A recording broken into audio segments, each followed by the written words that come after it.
So let's try and unravel a mystery that's been around for 2,000 years. It's a really incredible story of survival, of identity, and it all revolves around a single question that has just echoed through history. Think about it. For 2 millennia, one group of people has been consistently set apart. Sometimes they've been admired, other times persecuted. But why? The answer, and you might be surprised to hear this, isn't really about what other people did to them.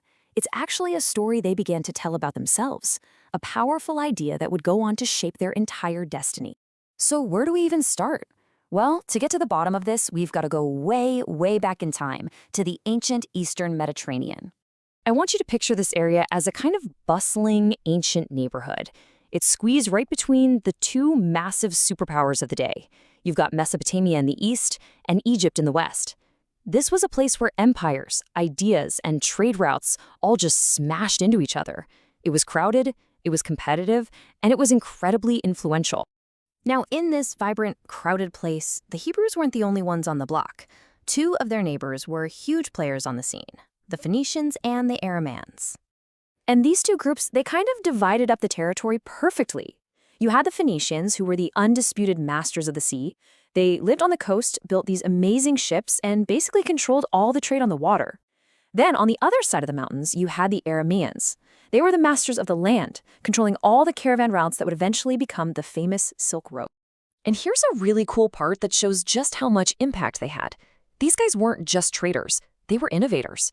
The Phoenicians passed their writing system to the Greeks. The first two letters? Alpha, beta. Put them together and what do you get?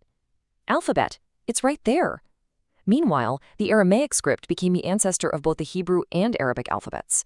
So the very letters we use to tell stories like this one, they're a legacy of these ancient people. All right, so we've met the neighbors. Now it's time to focus on the third group in this neighborhood, the one at the absolute heart of our story, the Hebrews. And their journey really kicks off with one of the most foundational events in their entire history. So their story in Egypt starts out with them just looking for a safe place, trying to escape a famine. But what started as a sanctuary eventually turned into a kind of prison.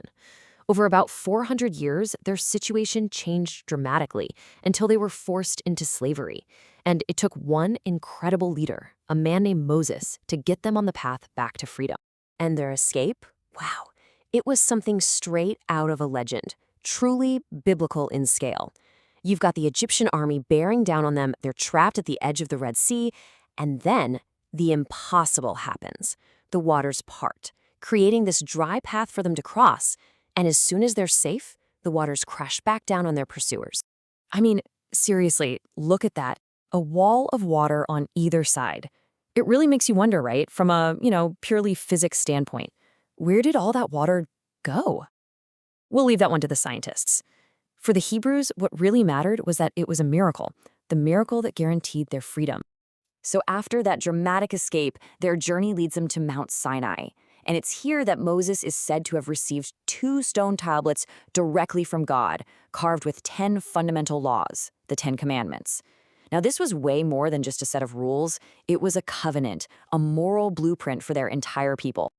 Okay, so after 40 years in the desert, the Hebrews finally make it back to their ancestral land, Canaan. And here, they're going to build a kingdom, have this incredible golden age, and then, well, it all comes crashing down. Now, when they returned, the land was already home to other groups, including these really formidable people called the Philistines.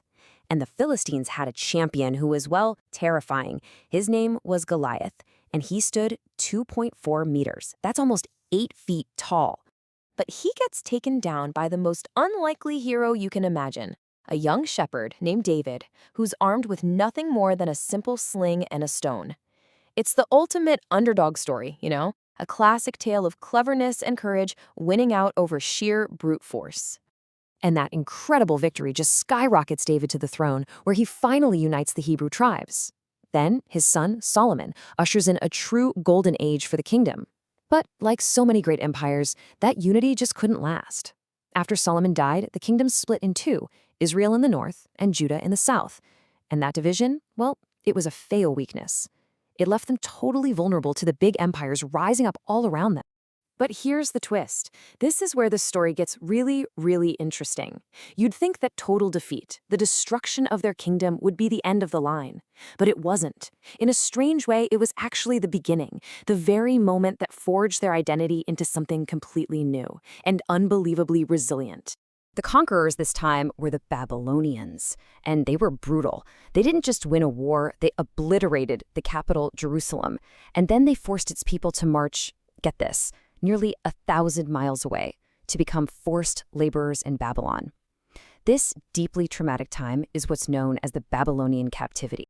So they're stuck there as captives for decades. But you know how it is with empires. They rise and they fall. Eventually, the Persians sweep in. They conquer Babylon, and in this amazing turn of events, the new Persian king basically says, you know what? You're free. Go home. Rebuild. And this right here is the absolute key to everything. During that long, painful exile, a brand new, really powerful idea started to take shape. They looked at all their immense suffering, the enslavement, the defeat, the exile, and they didn't think, oh, we must be cursed. No. They concluded the exact opposite. They started to believe they went through all of this because they were special.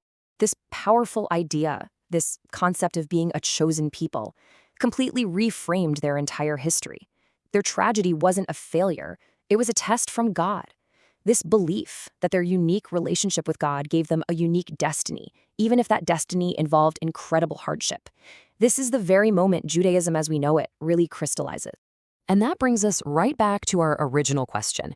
This powerful idea of being chosen, of being fundamentally different from every other nation on earth, it gave them a cultural and spiritual resilience that's almost hard to comprehend. It's what allowed them to survive for millennia, even without a homeland. But, and this is a huge but, it also, by its very nature, set them apart. It created a source of friction with the cultures all around them. And so we're left with this really powerful paradox, aren't we? A unique identity can be your greatest strength, the very thing that allows a culture to survive against all odds. But can that same exact uniqueness, that sense of being set apart, also become an unavoidable source of conflict? That is the question at the very heart of this 2,000-year-old story.